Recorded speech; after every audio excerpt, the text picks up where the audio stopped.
Ko whakamānu hia tētahi kura wānanga e whakatairanga ana I te pūtai ao ki ngā rangatahi Māori I te tai tokerau. I whānau mai e te kura wānanga o Pūhoro ki te kūninga ki Pūrehuroa I Papaioia I te tau te kau mā toru. Nā hei whakarahi ake I ngā kanohi Māori I te ao pūtai ao, hangarau, pūhanga, pāngarau me te ao mātauranga. Ea ki tēnei pūronga a Tumamau Harawira, kua rua ngā whānau o te nota e tatari ana ki te whakamānutanga o te waka. Nā te Māori, mā te Māori.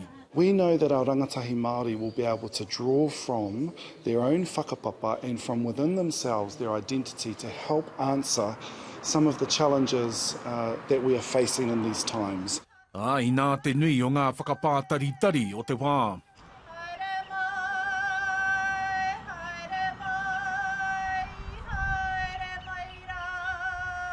Climate change, globalisation, data sovereignty, kai sovereignty and so on. So it is incredibly important for Māori to be able to learn and be educated and improve their knowledge of STEM. E whakahaere hia nā a Pūhoro I ngā takiwā e iwa o te motu I ngā kura rima te kau mawhā. Ki ngā tawira kotahi mano e rima rau koni atu. Kia whiwhi āwhina mo ngā kaupapa marau pēnei I te pūtai ao I te mātauranga Māori. Hei tā kempreweti kai te kitea ngā hua I tēnei wā tonu.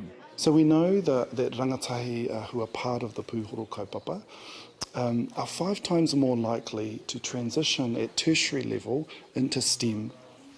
And we know as well that they are able, whilst they're at high school, to achieve at or above non-Māori national pass rates. Ko ia tatataria I ngā whānau o whangare, kia tō ia atua I a Pūhoro ki te tai tokerau. I whaitautoko te tāhuhu o te mātauranga I te Tyndall Foundation, I a Foundation Northland o hoki. I kite ana I nei uri o whangarei I te kaupapa ki wāhi ke ki ngā takiwa, engari ko tēnei te timatanga. A te tau e tū mai nei, ka timatanga mahi ki runga I ngā kura ki roto I ngā hapu pēnei a mātau I te kaho o torongare. Nā mātou I tuku atu wētahi pūtea hei tautoko I a Pūhoro I roto o Manawatu, ko tāku hehia kia tautoko ngia tēnei takiwā hoki I roto e ngā mahi o Pūhoro. Wai ka hua, wai ka tohu, hea hakataia e ngā rangatahi Māori o whangarei ki tua o konei. Tumamau Harawira, te ao Mārama.